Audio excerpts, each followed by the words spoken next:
Bueno, muy bien, buenas noches.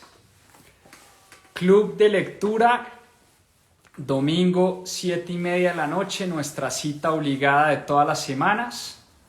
Muchas gracias a todos los que ya se están conectando. Vamos a ver cuántos se conectan hoy domingo de Resurrección, un día que para muchos es de descanso, para muchos otros es de mucho rezo y mucha reflexión. Vamos a ver cuántos logramos reclutar esta noche para la historia que les tengo el día de hoy. Esta semana leímos la vida de Leonardo da Vinci, contada por este gran biógrafo, Walter Isaacson. Walter Isaacson, tal vez muchos de ustedes han leído la historia de Steve Jobs. Escribió también la historia de Benjamin Franklin.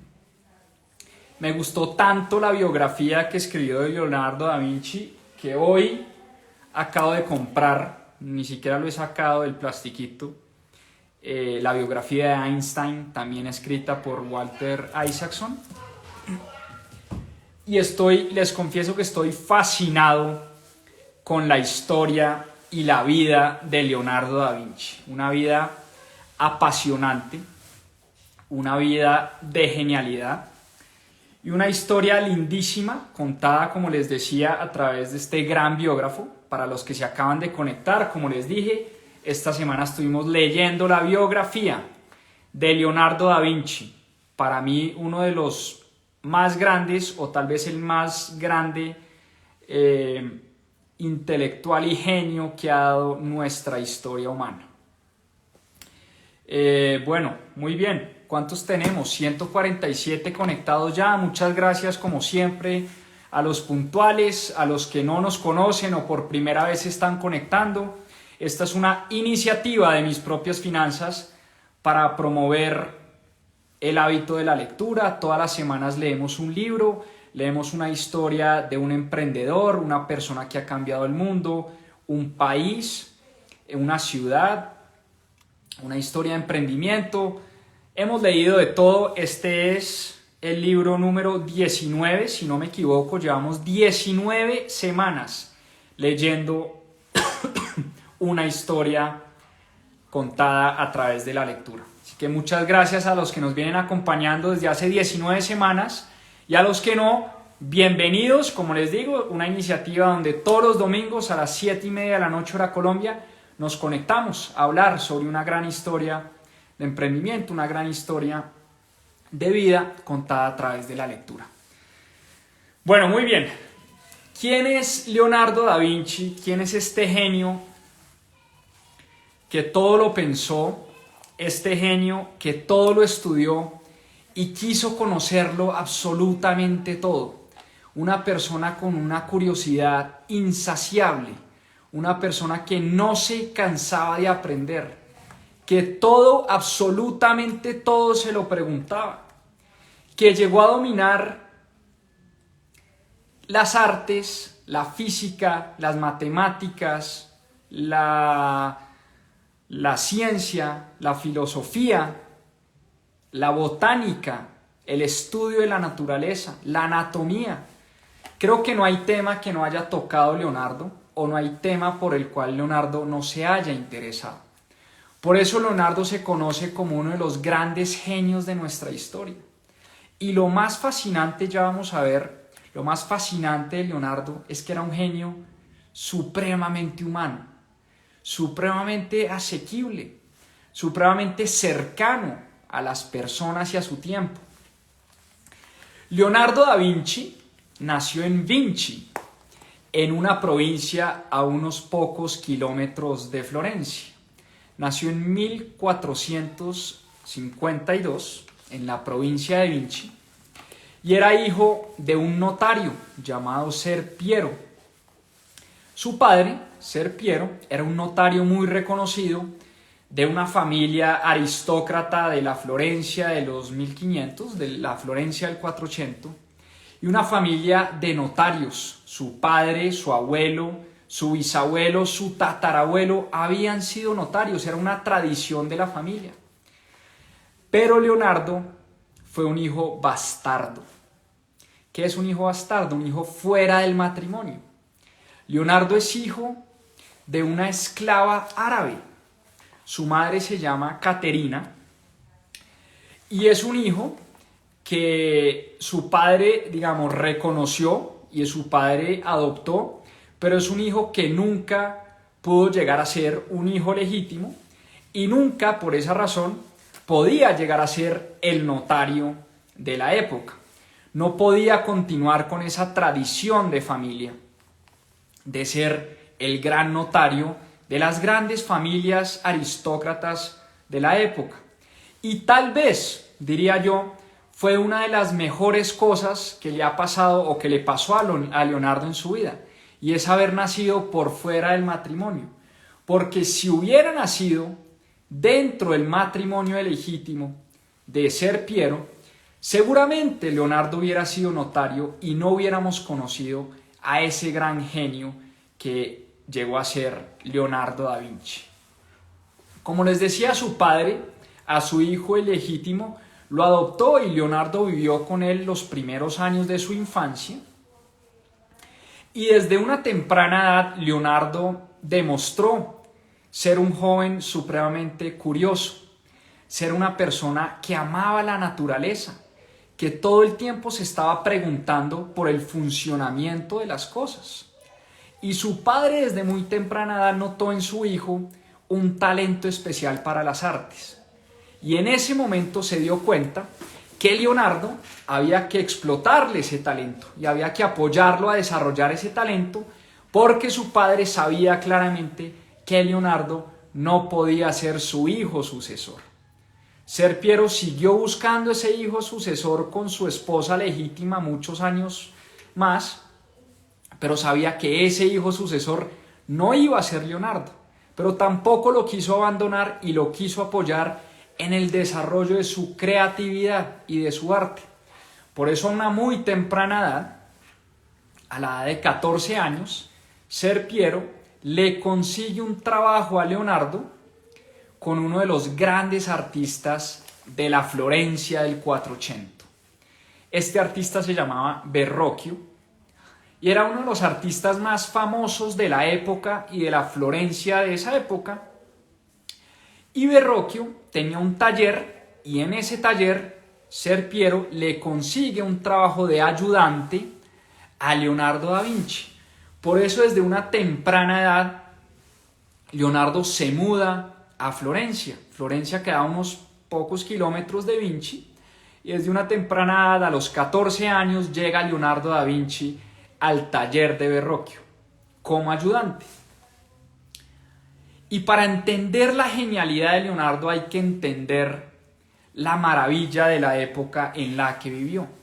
Y la Florencia del 480 era una Florencia vibrante económicamente.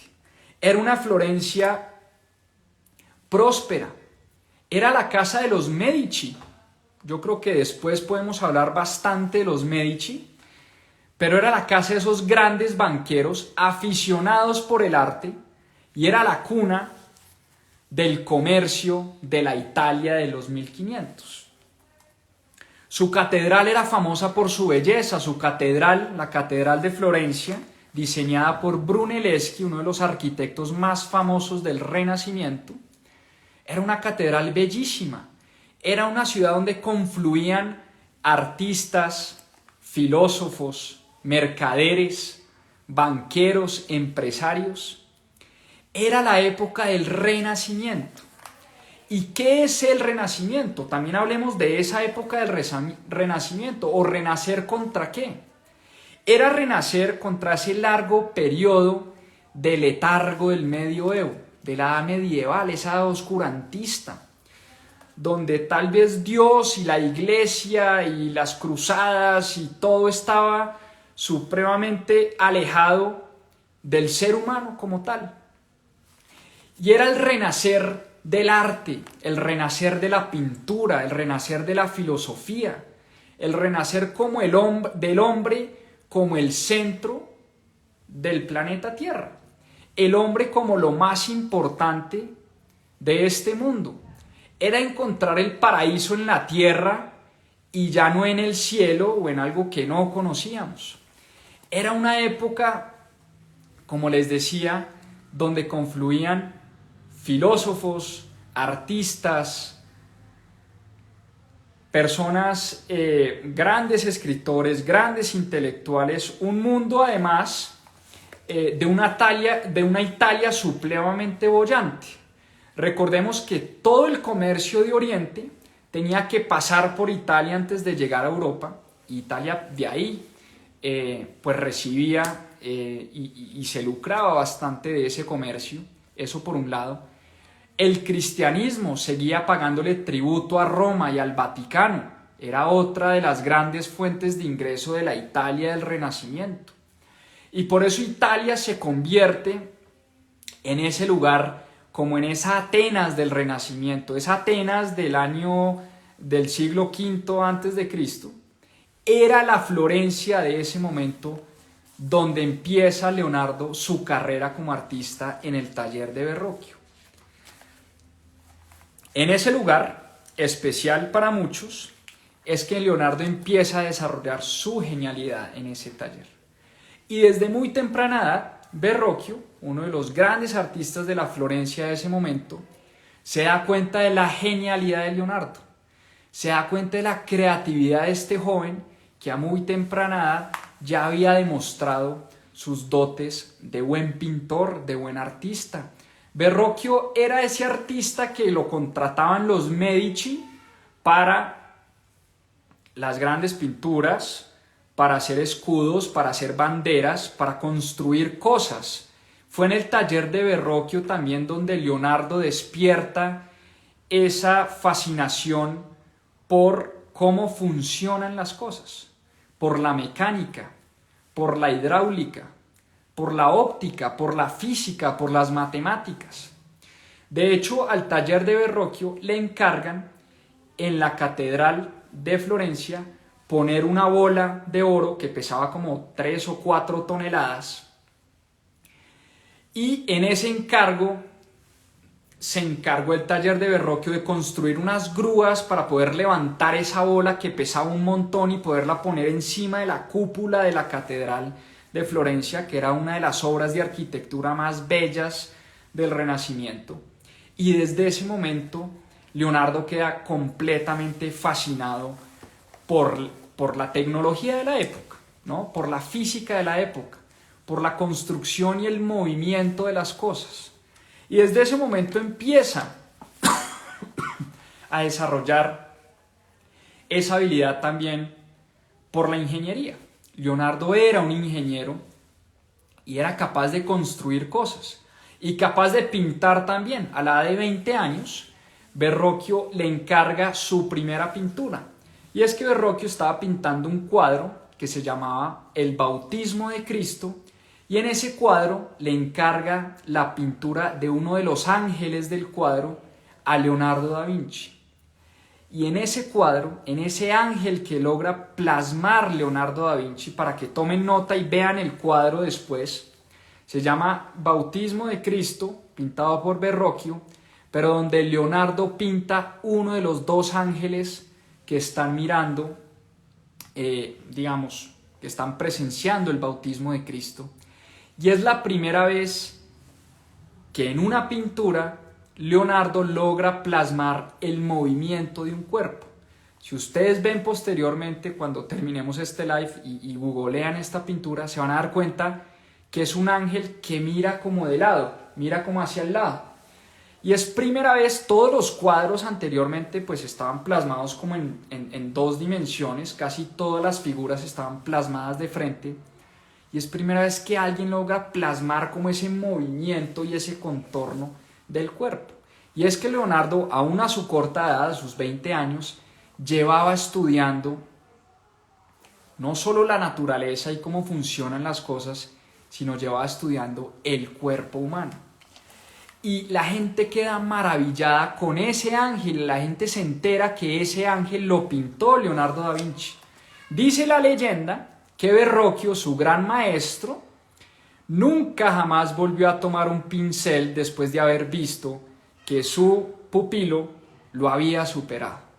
Después de esto, queda tan maravillado con la forma de pintar de Leonardo que dice: hasta aquí llego yo. Ya cuando el pupilo supera al maestro, ya el maestro no tiene nada que hacer, y por eso Verrocchio se dedica a la arquitectura, a la escultura, a otro tipo de arte, todo menos a la pintura, porque decía: aquí hay una persona que ha superado a ese maestro. Y por eso Leonardo empieza a coger muy buena fama, y ya en el año 1476, Leonardo tenía 23, 24 años, ya era reconocido como uno de los grandes artistas de la Florencia de la época, y competía con artistas como Rafael, Botticelli, Ghirlandaio, todos estos artistas del Renacimiento que llevaban pues años tratando de perfeccionar su arte. A Leonardo da Vinci ya lo reconocen como uno de los grandes artistas de la época. Y Leonardo tenía un hábito muy bonito, y era que absolutamente todo lo que veía y todo lo que estudiaba lo anotaba en unos cuadernos. Era un escritor de notas empedernido. Todo, absolutamente todo lo anotaba. Hacía dibujos en sus cuadernos, anotaba cosas, anotaba conversaciones, anotaba estudios de luz, de óptica, de hidráulica, de física, de movimiento, de botánica, de anatomía.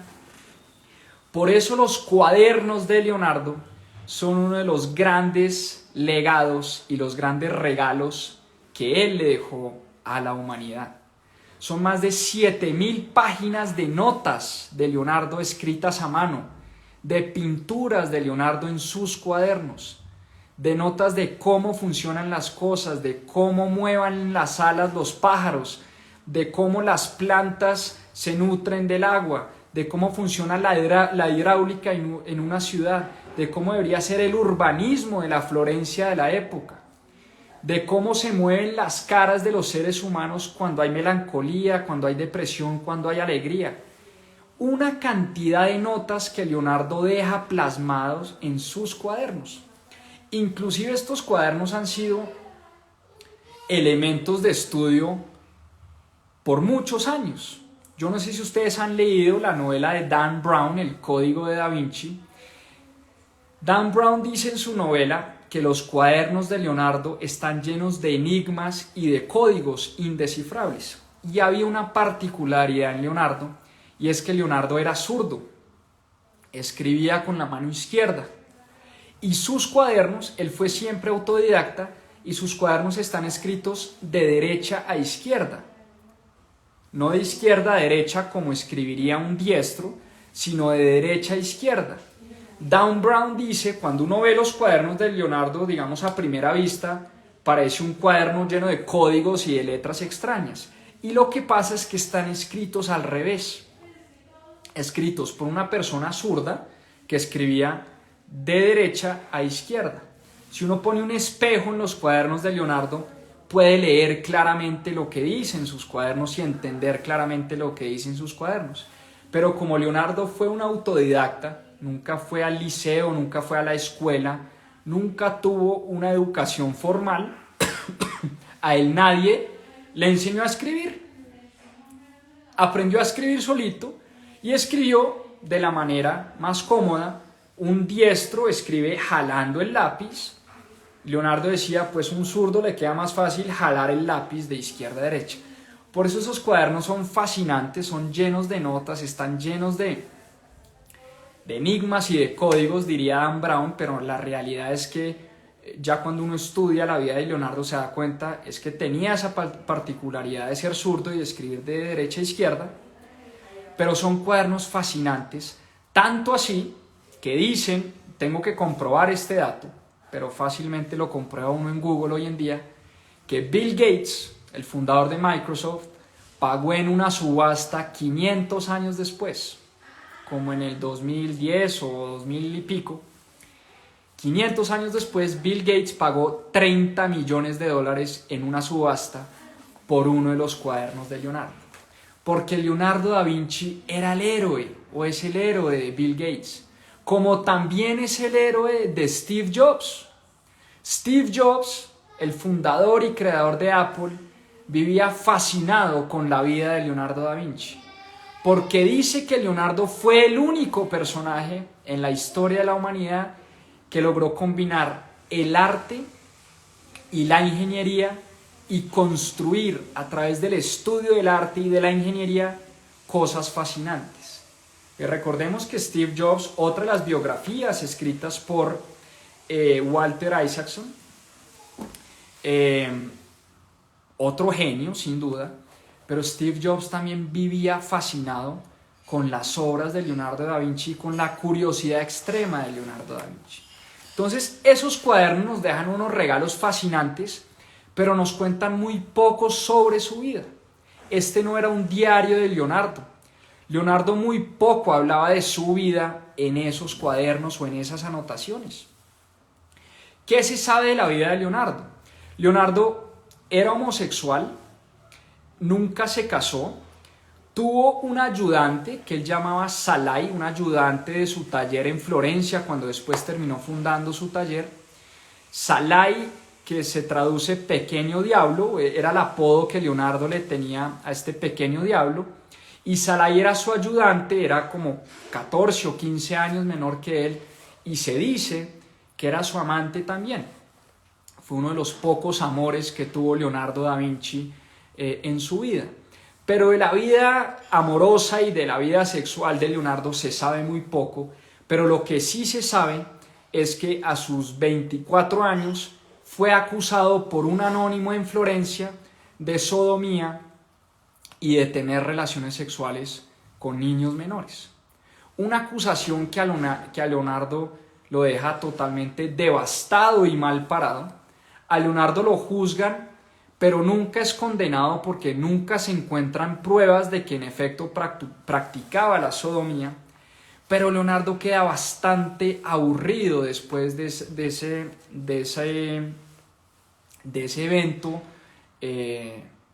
pues que le hizo mucho daño a su imagen, a su persona. Leonardo era además un tipo supremamente guapo, pintoso, era alto, medía como 1,80, era musculoso, tenía como una cabellera de rizos super marcados, era un tipo bastante pintoso, si se quiere, y además era un conversador espectacular, le caía bien a todo el mundo, era charlatán, sabía de cualquier tema. Entonces uno se sentaba a hablar con Leonardo da Vinci y el tipo te hablaba de absolutamente todo, y por eso le caía muy bien a la gente en Florencia.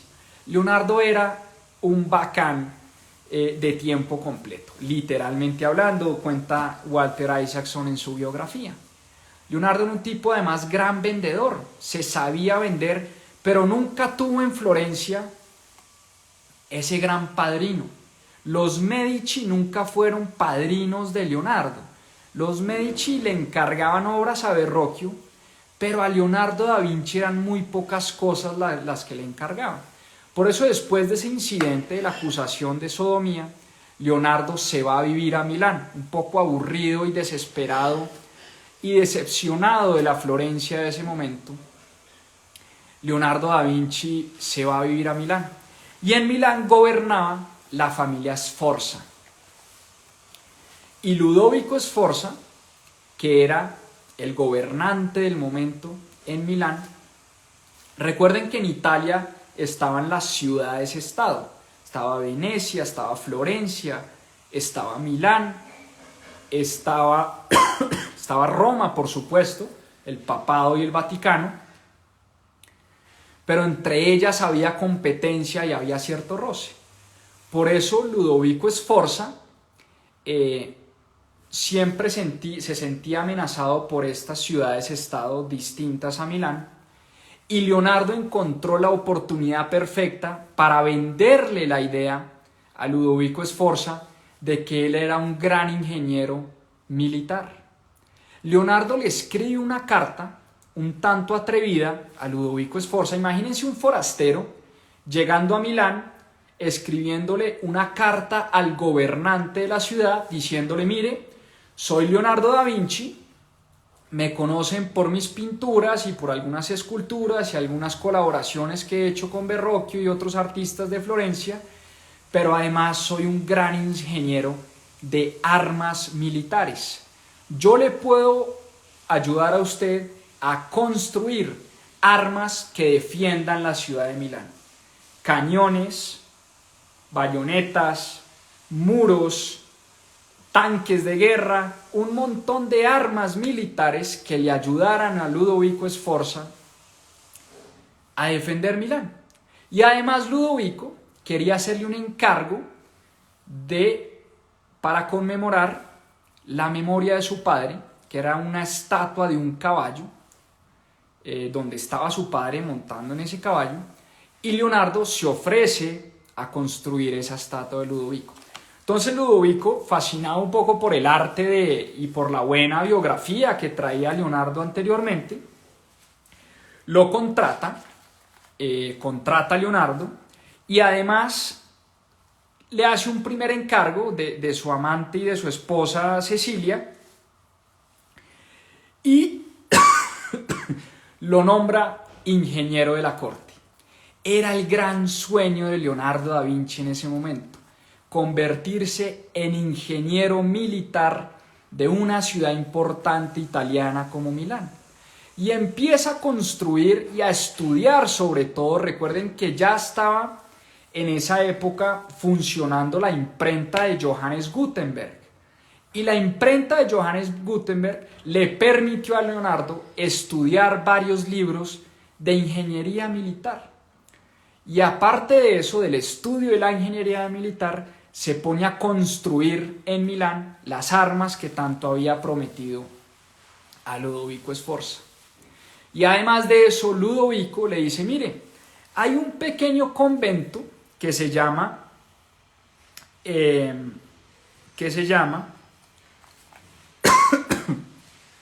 perdónenme un segundo, que aquí tengo, antes de eso, le encarga un cuadro que se llama La Virgen y el Niño, y es un cuadro que Leonardo nunca termina. Y aquí hay un detalle importante: Leonardo da Vinci no terminó muchas de sus obras, no terminó muchos de sus cuadros, y era algo que inquietaba en principio a los Medici, y segundo, que empezó a inquietar a Ludovico Sforza. Le decía: oye, hermano, pero es que yo le pongo a usted a hacer un caballo para mi papá y usted no lo termina. Lo pongo a hacer un cuadro de mi esposa y de mi amada y usted tampoco lo termina. Le tengo otro encargo. Él quería pintar un mural en un convento llamado Santa María de la Grazie, donde comían los frailes, y le dijo a Leonardo: pínteme la última cena de Jesús. Y a Leonardo se le convierte este cuadro en una de sus grandes obsesiones, por una razón muy sencilla. La última cena, recuerdan ustedes, ahora también, qué pertinente que estamos en Semana Santa, es ese momento cuando Jesús le dice a sus 12 apóstoles, a sus 12 discípulos, que uno de ellos lo traicionará. Entonces, para Leonardo se convierte en una obsesión plasmar ese momento cuando Jesús manda esa frase: uno de vosotros me va a traicionar. Uno de los 12 apóstoles que estamos acá compartiendo esa cena me va a traicionar. Y eso es una tormenta psicológica al interior de la última cena. Y para Leonardo da Vinci es la obsesión de cómo plasmar este momento de infierno psicológico, cómo plasmar en las figuras de los apóstoles, en los movimientos de los apóstoles, en las expresiones de su cara, qué era lo que estaba pensando cada uno de ellos. Y se convierte en uno de los cuadros de la narrativa del arte más importantes de toda la historia. Tomen nota también para que busquen el cuadro de Leonardo da Vinci, La Última Cena. Es un cuadro fascinante, lleno de detalles. Yo no sé mucho de arte, les confieso, pero leyendo este libro creo que aprendí bastante, por lo menos de los cuadros de Leonardo. Porque Walter Isaacson hace un muy buen recuento de cada uno de los detalles de los cuadros más importantes de Leonardo da Vinci. Por supuesto, uno de los cuadros más importantes y una de las obras más importantes de Leonardo fue este de la Última Cena. Logra plasmar el movimiento de los cuerpos en este cuadro. Logra además plasmar la angustia de las expresiones de los 12 apóstoles.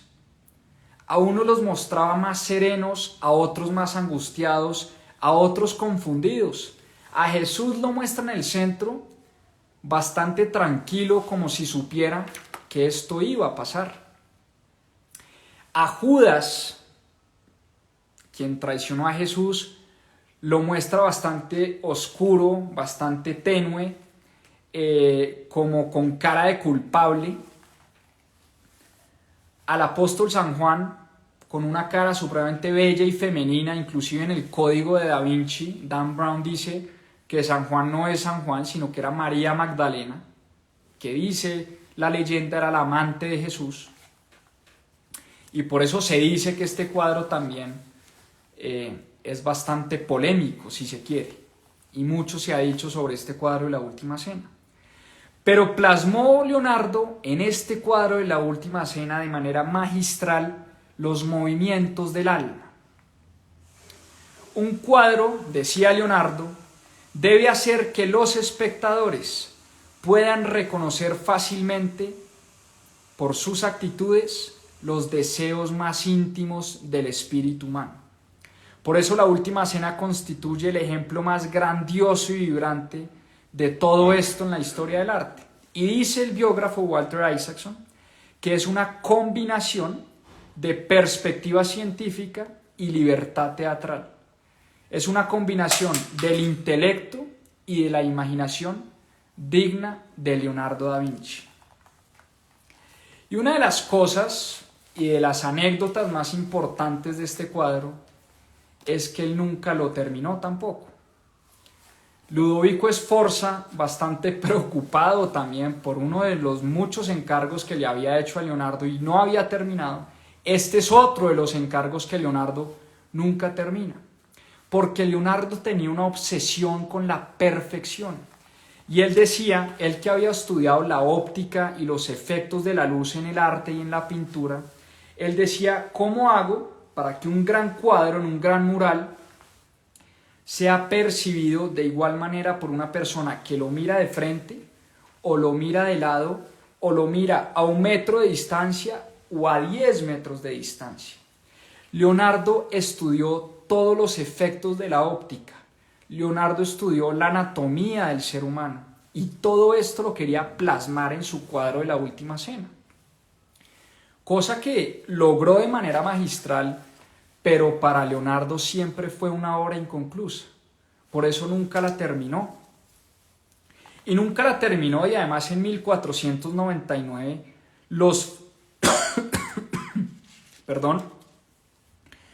en 1499 los franceses terminan invadiendo Milán y Leonardo se escapa con su asistente Salai y regresa a Florencia en el 1500, en 1501 exactamente, pero ya otro artista en esa época estaba siendo bastante aclamado y tenía bastante fama, Miguel Ángel.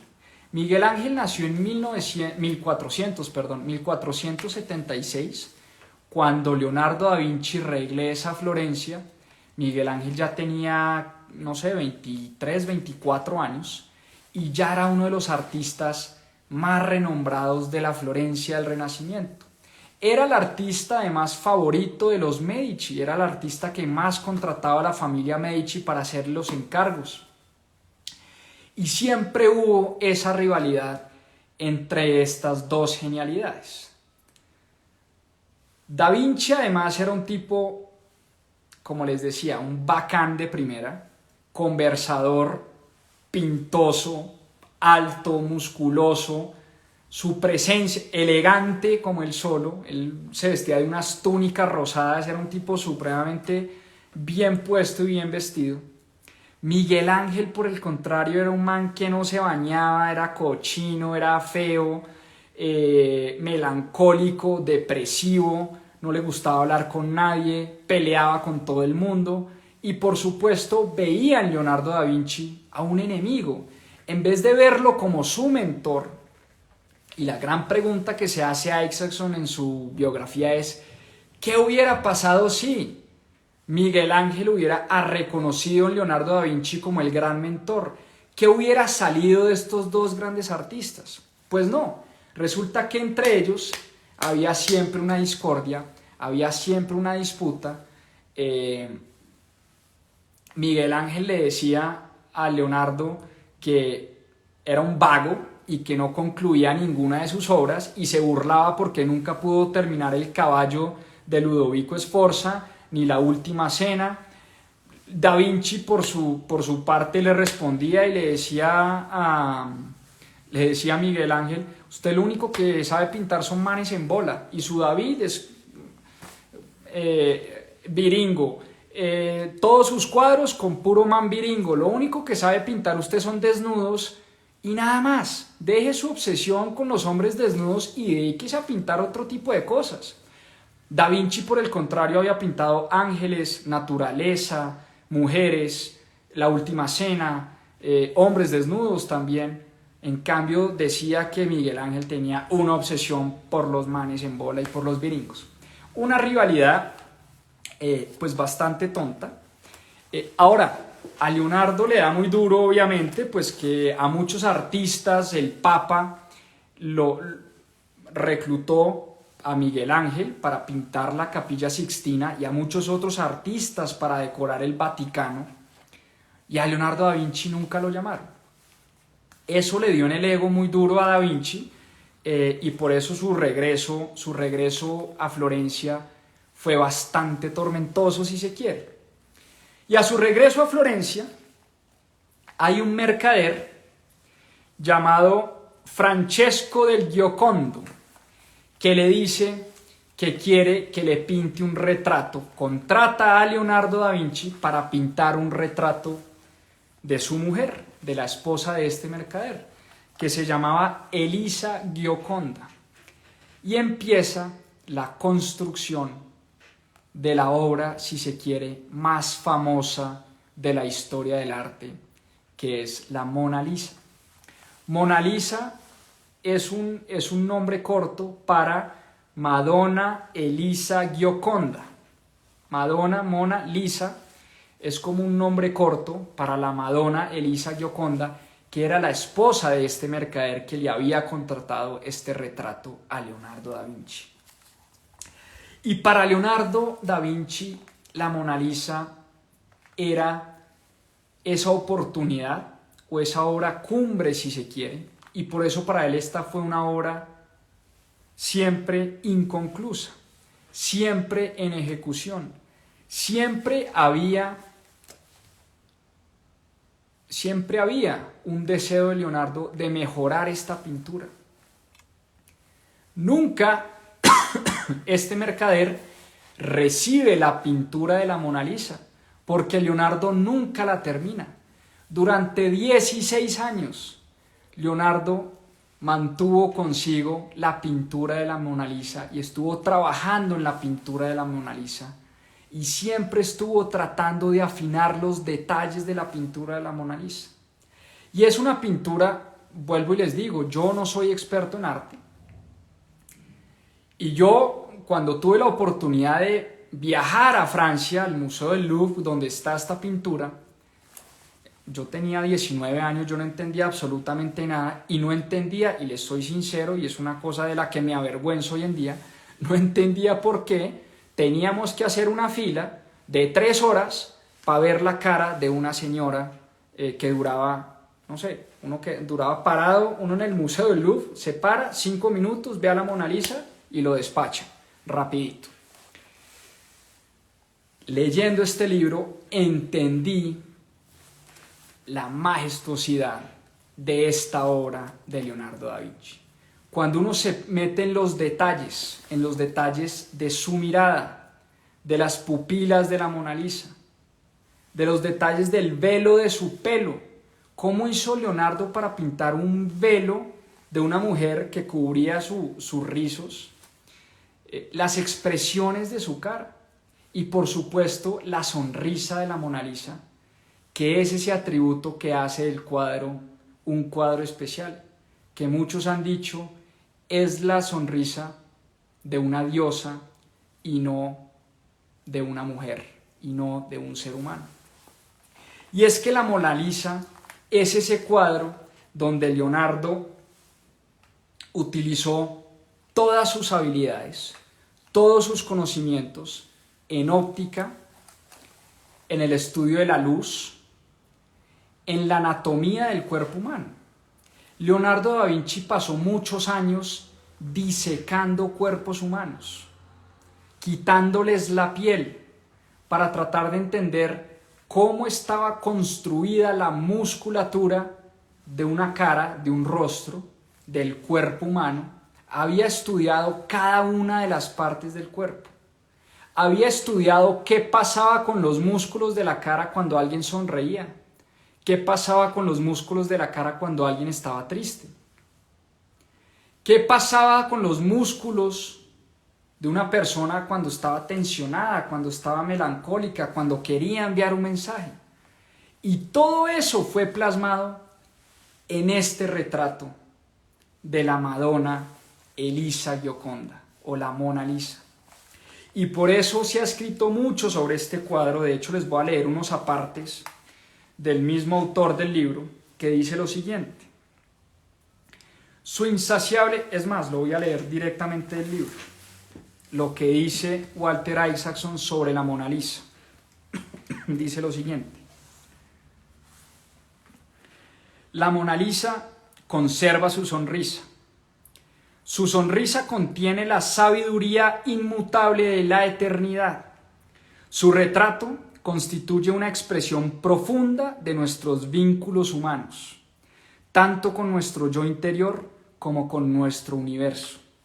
La Mona Lisa se ha convertido en el cuadro más famoso del mundo, no solo gracias al bombo publicitario y al azar, sino también porque los espectadores pudieron establecer un vínculo emocional con ella.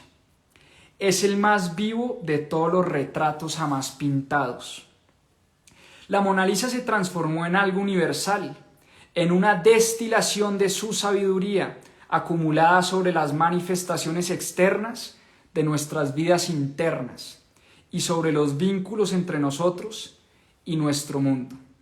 La Mona Lisa es la meditación más profunda de Leonardo sobre lo que significa ser humano.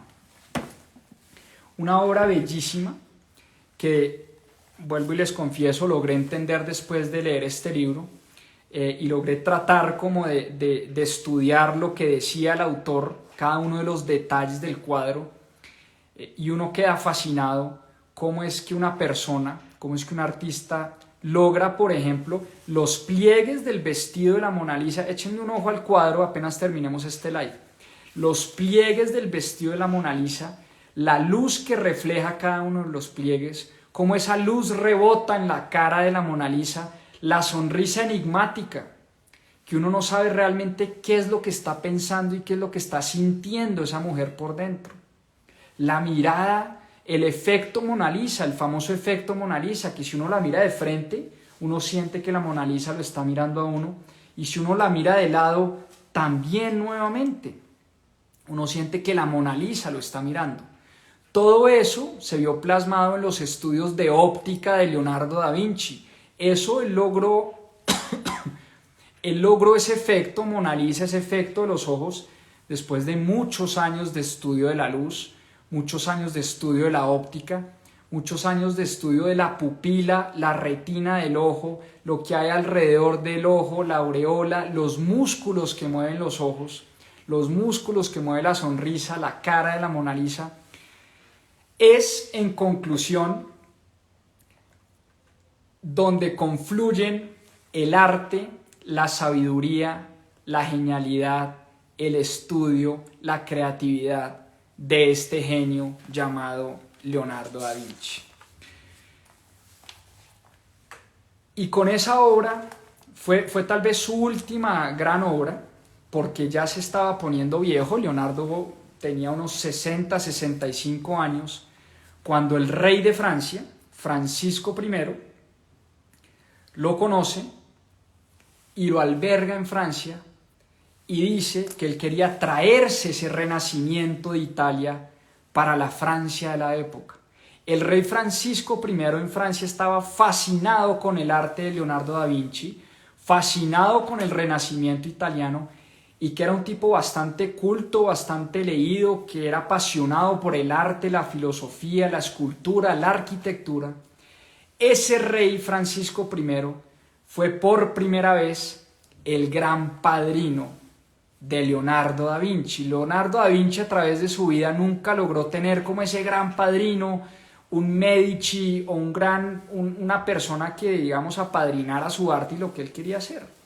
Francisco I fue ese gran padrino. Ahora fue ya una edad tardía de Leonardo da Vinci. Él tenía 60 y pico de años, ya estaba en el final de sus días. De hecho, tenía una de sus manos bastante lesionadas, ya no podía pintar muy bien, y Francisco I le promete o le dice: oiga, ¿usted por qué no me construye?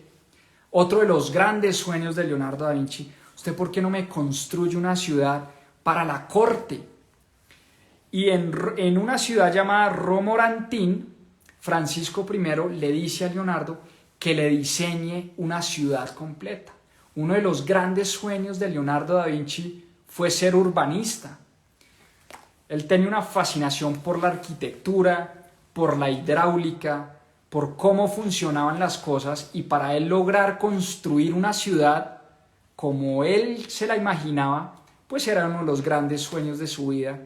Por supuesto, un sueño que nunca se pudo concluir, porque a los pocos meses de Francisco I haberle entregado, si se quiere, ese encargo de construir una ciudad entera y diseñar una ciudad entera, Leonardo muere en los brazos, dice la leyenda, en los brazos de Francisco I en 1519,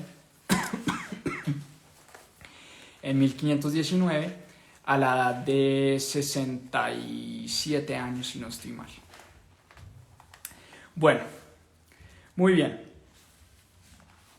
Conclusiones de esta gran lectura, conclusiones y qué enseñanzas nos deja la vida de este genio. Sin duda, es indiscutible que Leonardo da Vinci se merece este calificativo de genio. Pocas personas como él han logrado estudiar tantas ciencias, tantas artes y tantas cosas al mismo tiempo. Dice Walter Isaacson una frase muy bonita y se las leo textualmente. Leonardo es una de las pocas personas que han tratado de saber todo lo que hay. Perdón, repito. Leonardo es una de las pocas personas que han tratado de saber todo lo que hay sobre todo lo que se puede saber. En otras palabras, Leonardo da Vinci lo quiso saber absolutamente todo. Por eso estudió física, matemáticas, álgebra, geometría, arte, escultura, pintura, filosofía, botánica, anatomía, naturaleza. Estudiaba la naturaleza y el movimiento de los pájaros y el movimiento de las especies. Lo estudió absolutamente todo. Una curiosidad insaciable. Por eso era un tipo supremamente disperso. No podía concentrarse en una sola cosa. Tenía que estar estudiando un montón de cosas al mismo tiempo.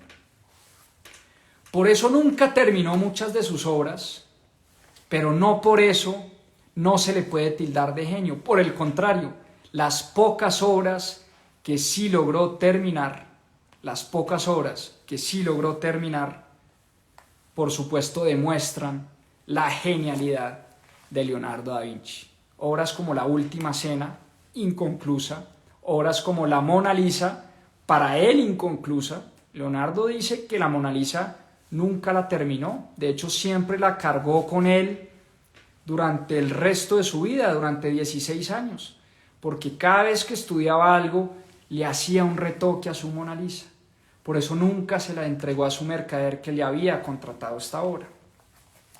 Y hay unas enseñanzas, el último capítulo de este libro nos deja unas enseñanzas muy importantes, porque por supuesto es inútil pensar que nosotros podemos convertirnos en Leonardo da Vinci. Es inútil pensar que podemos llegar a estudiar todo lo que estudió Leonardo da Vinci. Pero Leonardo da Vinci es un genio muy humano y es un genio muy asequible, como decía al principio del live. Es un genio al que le podemos aprender muchas cosas. Y les dejo algunas de las enseñanzas que dice Walter Isaacson después de estudiar y escribir esta grandiosa biografía sobre Leonardo da Vinci. Hay unas enseñanzas que podemos aprender de este gran genio. Les dejo algunas de las enseñanzas. La primera y más importante, hay que ser curiosos. Esa curiosidad intelectual de estar aprendiendo todos los días de cosas nuevas. Hoy en día creemos que es que la educación termina el día que nos entregan el diploma de la universidad. Mentiras. Ese día empieza, inclusive, nuestra vida como académicos, nuestra vida como grandes intelectuales, como grandes curiosos del mundo. De hecho, hay que aprender a asombrarse como se asombran los niños. No sé si ustedes tienen hijos o tienen niños pequeños, pero esa manera tan natural de asombrarse por las pequeñas cosas, por las cosas mundanas. Mi hijo siempre me dice, papá, este camión grande. Y uno dice, pues sí, qué pendejada. No, qué pendejada, no, hay que aprenderse a asombrar nuevamente como se asombra un niño pequeño. Esa es otra de las grandes enseñanzas que nos deja Leonardo da Vinci. Hay que aprender a observar. Leonardo da Vinci era un observador. Observaba cómo se comportaban las personas. Observaba cómo hablaban, cómo discutían, cómo bailaban, cómo caminaban, cómo movían, cómo gesticulaban. Era un gran observador. Nosotros, por supuesto, podemos copiar y podemos aprender eso de este gran genio. Hay que tener una obsesión por los detalles. Otra de las grandes características de Leonardo da Vinci. Dejarse llevar por el entusiasmo, soñar en grande. Leonardo soñó muchas de las cosas que hoy son realidad. Y les pongo un ejemplo concretísimo. En el año 1500, Leonardo empezó a estudiar el vuelo de las aves porque él decía que algún día el ser humano podía llegar a volar o podría llegar a diseñar un artefacto que volara. Estudiando el movimiento de las alas de un ave, Leonardo dijo, podemos copiar ese movimiento y algún día producir un artefacto que vuele, que se levante del piso. Era ni mucho menos los principios de lo que hoy conocemos como la aviación. Entonces, por eso, una de las grandes enseñanzas es tal vez soñar e imaginarse cosas que hoy no existan. Y esa es una de las características de los grandes genios, que pueden imaginarse el futuro, pueden imaginarse cosas que nosotros ni siquiera se nos han pasado por la cabeza.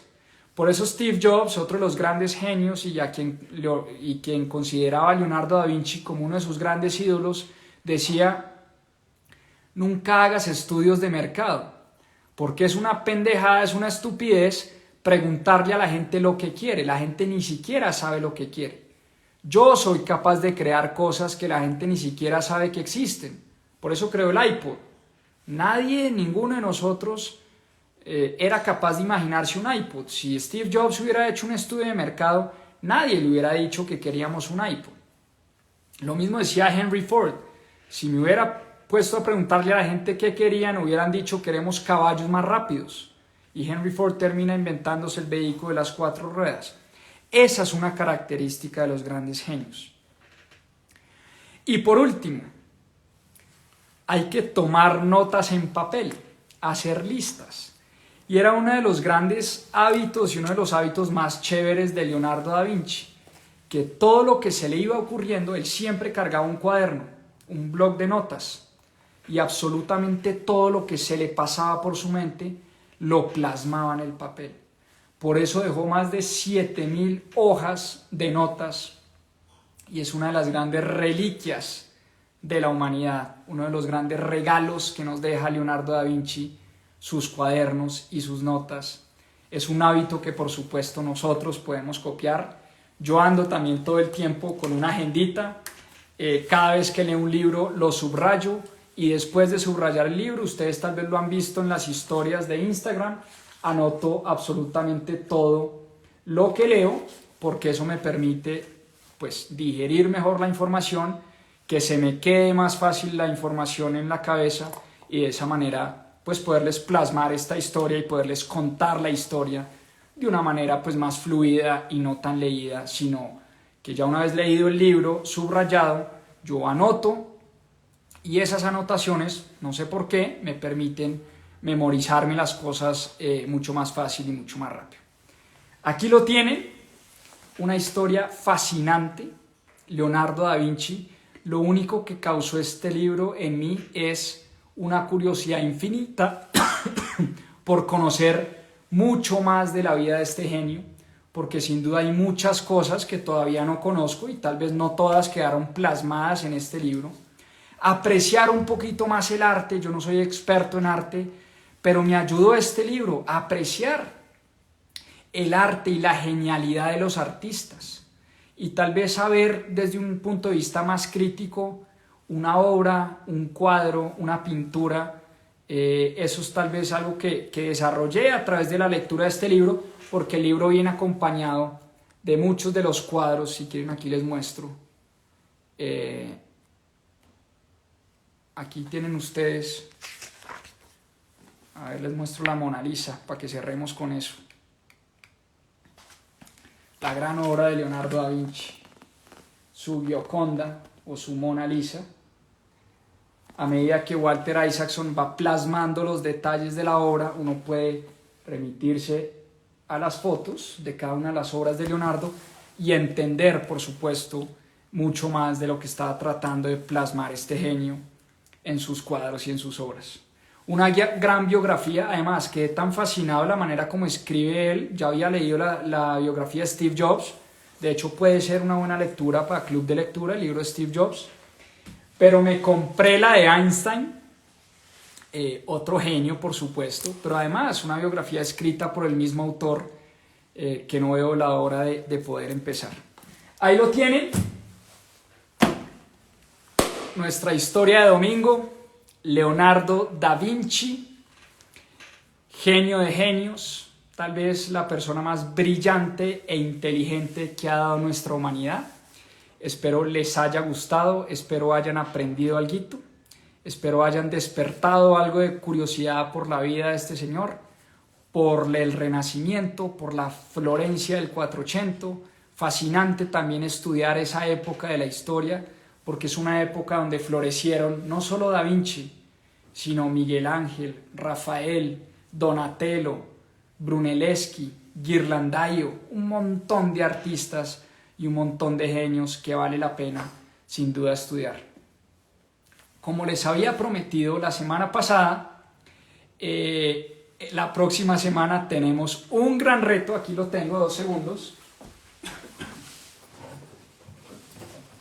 Les había prometido que me iba a leer este yunque, la historia de JP Morgan, otro genio financiero.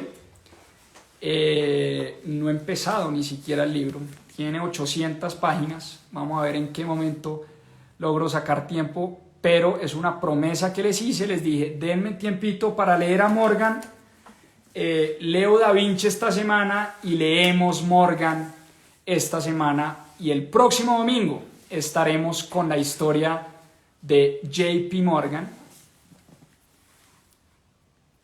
el banquero de banqueros. una de las personas más ricas del siglo XX, que cambió, por supuesto, la manera como se hacía banca en el mundo, y pues JP Morgan es hoy en día uno de los bancos más importantes del mundo, y detrás de uno de los bancos más importantes del mundo siempre hay una genialidad, siempre hay un gran emprendedor.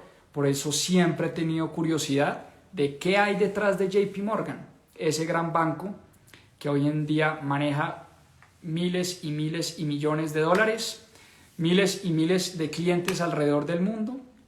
Vamos a ver qué hay detrás de la historia de este banquero. Nos vemos el otro domingo, como siempre, en nuestra cita de Club de Lectura Mis Propias Finanzas. Espero les esté gustando este espacio, espero lo compartan con sus amigos, tíos, tías, conocidos, abuelas, abuelos, que se vuelva un plan de familia. Espero estén leyendo muchos de los libros que estamos leyendo y que esta charla de una horita les esté ayudando a complementar su lectura. Como siempre me despido, no sin antes agradecerles por su presencia, por haberse conectado. Nos vemos el próximo domingo 7:30 con la historia de JP Morgan. Muchas, muchas, muchas gracias. Un abrazo para todos. Chao, chao.